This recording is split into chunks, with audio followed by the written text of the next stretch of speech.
Good morning. Welcome to Foragers Feedback. The Cauldron of Curiosities is in Scotland at the moment, and you may have noticed that I have posted a couple of videos there on TikTok if you should wish to watch them. And today I'm going to talk to you about rivers. And you might think, what's that got to do with foraging? Well, if we didn't have rivers, we wouldn't have water, and therefore we wouldn't have the plants coming through. But I discovered a book, which some of you may have already read, which is called Is a River Alive? A Journey with Water by Robert Macfarlane. And it was in the place that I visited recently called Wigtown. And I stayed there and I had a good look around the bookshops. So I found this piece, and there was a court case in New Zealand about whether a river was alive. And it said that Morris and Ruru synthesis found real-world form in an extraordinary piece of legislation called the Te Awa Tupua Act, the passing of which in Parliament House, Wellington, on the 20th of March 2017 was accompanied by songs, dances and tears of joy. That act concerns the Whanganui River, who rises as meltwater on the snowy slopes of 3 volcanoes on the North Island, and then flows for around 180 miles through steep rainforests, deep gorges and bush country to reach the Tasman Sea at the town of Whanganui, or Whanganui. At the Act's heart is a radical claim that the Whanganui River is alive and an ancestor to the Whanganui Iwi tribe. The Act speaks unambiguously of the river as an indivisible and living whole, a spiritual and physical entity with a life force. The Maori word that recurs in the Act when describing the river is muri, synonymous with Morris and Ruru's term Maori, both of which translate as life principle, vital essence, the essential quality and vitality of being or entity. The closest English cognate is anima, which means a current of breath or wind, the vital principle, life, soul, which gives us animal, animate, animism, and animus in the sense of mind. So if you want to read any more, do get the book. I'm going to show you the cover. Green with blue river running through. And one of the things it stimulated me to think is I've crossed a number of rivers, and sadly they aren't all looking so great because they are there's plenty of plastic and rubbish on them. But in Wigtown, the river there is the Bladderknock, and there is a distillery, which uses the Bladderknock water to make the whiskey. And in Scotland, it's an interesting piece, isn't it? How they distill the magic, they distill the soul of the river into the whiskey. So in essence, is the whiskey part of the river's life force? Does that energy carry through with it? And then I was looking at the river I met last night, and she is called Nith. To me, the Lady Nith, and she appeared to be fairly shallow where she was passing through, and there were plenty of elder trees on her edges. And I went along with Bumblebee, and we looked and said hello to the beings in that place and left an offering to Lady Nif. And then the curious bit that came through was, where is the source of the Nif? And the source of the Nif, because she's the third longest river in Scotland, some of you may have heard of her, some of you may have not. And there's a place in the hills called Sanquhar. Probably saying that wrong, so I apologise. And close to this is a site that you can visit called the Multiverse, and they've been involved in a Scottish folklore festival. But you can camp there if you have a motorhome or a camper van, but they have a site that you can visit. And I'm just a little bit sad that I missed it on my way up, although I did cross over that area twice in the van, but I didn't see any signs for the Multiverse, and it only came up today when I was looking at what is the source of a Nif. And there are various folklore around the source of Nif, and there's also ideas around where she rises, where the spring is. But there's a belief that she is in that moorland near Sanquhar, and she comes up as quite a narrow stream initially before she starts to build up with tributaries across the high parts of the moor before she heads down towards where I saw her in Dumfries. But this is my thinking on foraging. You could, when foraging, go and look for where the springs are. The spring, the source of water, clean before human beings have been able to make them dirty. And you might even consider what the water boards are doing. And this then led me to think, how did the water board or the environmental agency or even the Canal and River Trust end up owning the waterways? How have they ended up in the hands of shareholders? When you go back in time, no one owned them. So why does someone own them now?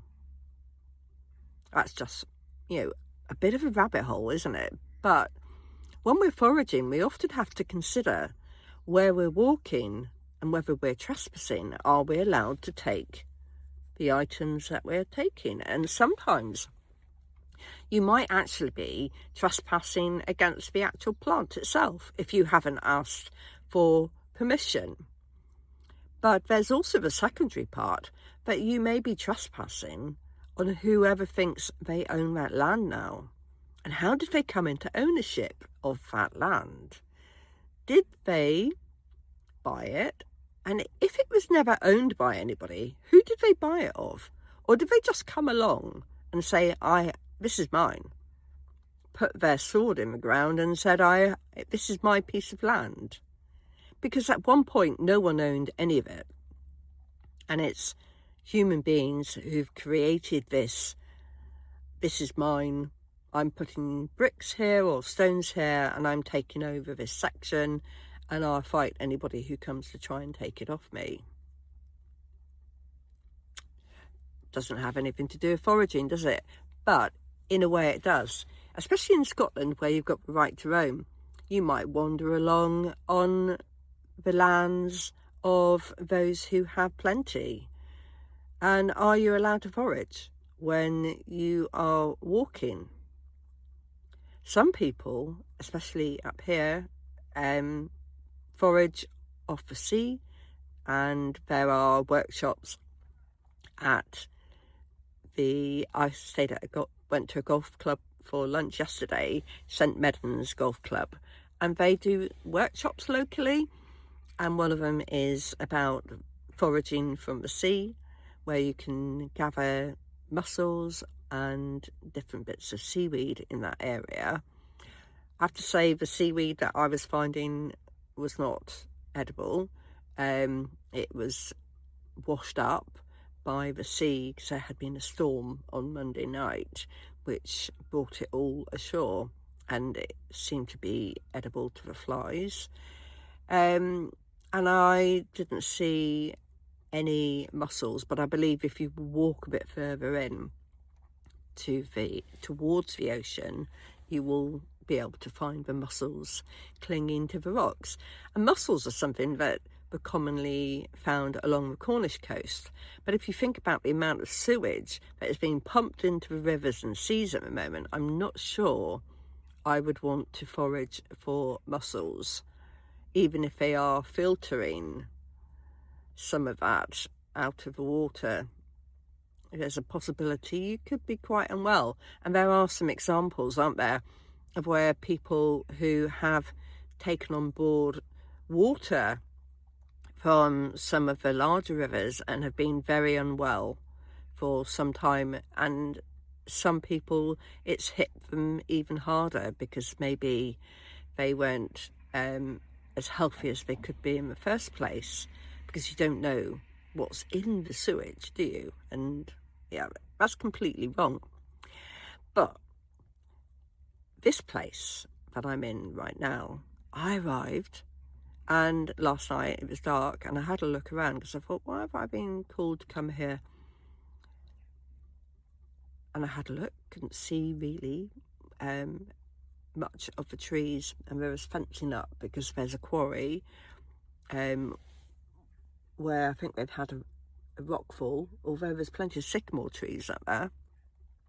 And there's what some people would call charlock, which is wild mustard, but it's behind the fence, so you're not going to be able to get any of that. And I can see bluebells there, and I have seen white and blue bluebells, which is beautiful to see. There's some nettles behind there, relatively clean because there's not a large amount of traffic. But what I did find this morning was there are several alder trees. That's ALDER.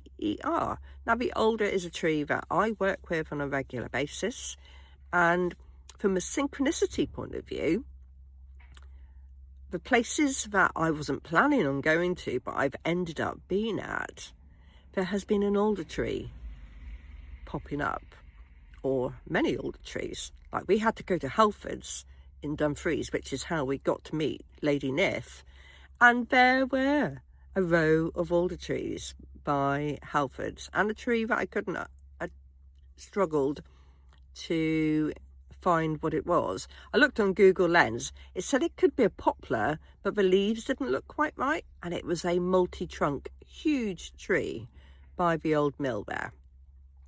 I have got some photographs which I will share if anybody comments and says, tell us about this tree that you saw and we'll help you identify it. It is quite difficult sometimes because even within a same species, you'll see a leaf and it might be more glossy than you would normally see. And I've seen that with different variations of alder trees. There are some that are more of a matte green, and they're almost like a heart shape because there's a nibble out of the top of the leaf. But the female brown cones are always a good indicator of the alder tree, whether it's a common alder or one of the Spanish alders that you might see in a car park, because they have been used quite commonly, especially by Morrison's supermarkets. And I've also seen alders with a leaf with a point on, and they tend, they're not the common ones that we naturally have in England, but you often find we have a lot of imported trees. The sycamore is a really good example of an imported tree, although our natural tree that has a similar leaf to the sycamore is the field maple. And if you want to plant some trees and you buy from the Woodland Trust, you can buy field maples from them, and they come in various sizes that you can, if you're willing to start quite small, then you can get a number of them and get them delivered and plant them in your, if you've got some property that will allow you to do that. A few years ago, I actually planted some hawthorn on the place that I owned because it had a reasonable sized garden, and at the time I thought it would be better to have those growing than the rampant spirals of brambles that kept coming through. And I was never able to get to grips with the brambles because the root was actually in the stone wall, so they just kept growing. And I also had a sycamore tree growing out of the boundary wall, which unfortunately was growing into the road coming out of West Loo, and that meant it could get hit by lorries, buses, whatever was coming up that hill. So I always had to keep it cut back. It was never going to be allowed to grow because of the damage it could cause to the traffic, and also if it got hit it would take the wall out as well, and then who knows what would happen.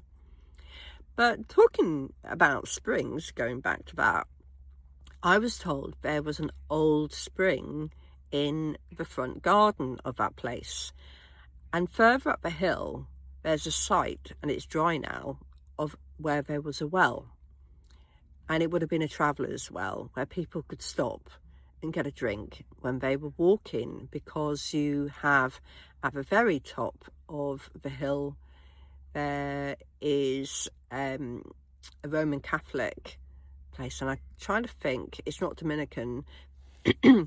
It's like similar to a priory where people would go on retreats, but there was also a pilgrimage route that would take you over the top of that hill down towards Loo Island.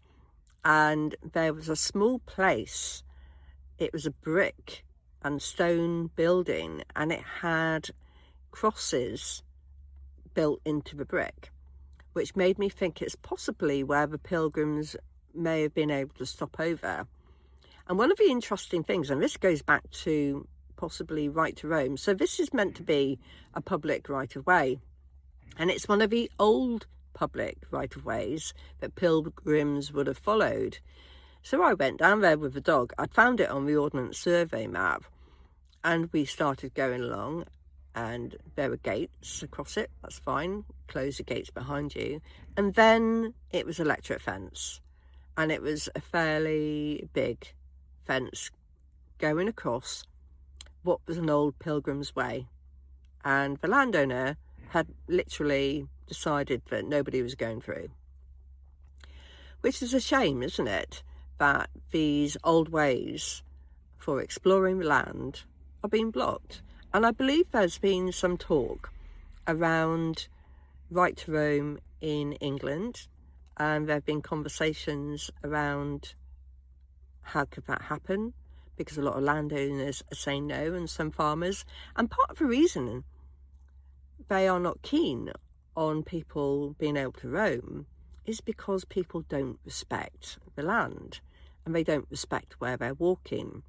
And I've seen several videos recently of where it's criminal activity that's taking place on other people's land. Now, there may be some segments of society who don't believe that you have a right to own that land, and maybe that's why they carry out their criminal activities like lamping on there. Apparently there was a whole thing to do with hair coursing, which is posted and put on the dark web, and people bet on it, and they're using infrared technology so that the farmers can't find them, because they're driving around with their night vision goggles on and that sort of thing, and filming it all and putting it on. So that's an example of where someone is trespassing and also wrecking the barley field. So they've got barley growing, and now they've got tyre tracks all over their crop, which doesn't help when people start talking about this, if we had a right to roam, you wouldn't drive all over someone's crops, would you? But what you will see is someone may have a footpath through their land and people will walk off the path and they will walk through the crop, or they'll help themselves to the crop. And that's not acceptable, is it? Because you didn't plant the seed. And it opens the conversation around what is okay and what isn't okay. So when we're walking, picking blackberries, who owns the brambles? Is it the person where the brambles are rooted in their hedge that they built, so they own all the brambles? Or are we allowed to have the brambles because they're part of nature? And many people go out, especially at the moment, picking elderflowers. And are the elderflowers growing in a public place? And if you're on a National Trust path, do those elderflowers belong to the National Trust? And do you share any part of your cordial that you make with the National Trust when you've been picking the flowers off the land that they own? Or do you believe that the National Trust, being the charity owning the land for future generations of British people, does it mean it belongs to us? And if it belongs to us, that means we can go and pick and forage there. Now, I would be interested to know what your thoughts are regarding foraging and whether you're allowed to forage in those places. It's still a bit grey here, and if I get the opportunity to, without getting my phone wet, I will capture some of the scenery around here and share it with you, and then hope that it isn't too long and it will allow me to upload it, because sometimes that can be a bit of a problem too, especially when you're on the road and the signal is a bit dodgy. You sort of look at the bars and you think, oh, I've got a good signal. But when it comes to data upload, I think there's just so many people are on their phones all the time that it stops you from being able to actually get anything uploaded. But if you do want to comment and let me know what you think, I look forward to hearing from you. And if you're watching this on YouTube, which is a possibility, then like and subscribe. And if you can't like or subscribe, please comment and tell me that you're not able to do that, because I need to investigate what is going on with my YouTube channel. All right, take care. Bye. Dumbarton Foreshore. This place should be a haven of wildlife, shouldn't it? The river is alive, the sea is alive, the plants and all the beings, they're all alive. They have spirit. So why is there one being on this planet littering the place, blocking the ways and leaving all their crud? Now, I understand, but occasionally accidents happen, rubbish gets away from your bin. You put it in a safe place, it didn't stay there. But some of this is not an accident. Some of it has ended up here when it shouldn't have done. This area here looks beautiful, doesn't it? There's a maple, we have dog rose by the dog, red campion, more maple, hawthorn, another dog rose. There's various bits of bramble, we have nettles, all quite happy here. And then you start to notice where humanity has been having an effect. If you zoom in, you can see shards of glass, bits of plastic. See the blue plastic there? I've got a bag, plastic here. The blue stands out, doesn't it? More glass. You can't step anywhere here without finding your toe next to a piece of glass. I looked under this dog rose and there was plastic and glass. I've collected some, but I can't collect it all. There's wire, red plastic under this hawthorn. Do you think it's an offering by a human of leaving plastic to the spirit of the hawthorn? What about here? More glass. It gets washed up, but how did it get there? How did it get in the water? You see the blue, red. It's pretty disgusting really, isn't it? But what can we do about it? Well, you can do what I'm doing, which is take one of your poo bags. If you're dog walking, you could even walk on the foreshore like I am. Instead of going shopping, and we all like to shop because I do as well, but on that day when it looks pretty horrible and you can't sunbathe or whatever it was that you had planned, maybe have a think and go, I'm going to go and do a little bit of litter picking. I know I'm not the only person that likes to go out to gather litter. You see plastic like this, and in it goes. It's dreadful really, isn't it? Look at all of that multicoloured plastic that's been washed up. They call it flotsam and jetsam, but it's not meant to be plastic, it's not meant to be blue, it's meant to be bits of natural life, isn't it? It's meant to be part of the earth that we see floating about, not parts of human life. Horrible bits of plastic that have been left. I would like to think that it's possible to clear all of this up, and maybe with enough people working on it, maybe that could be done. But it needs to be everybody. It can't just be one person.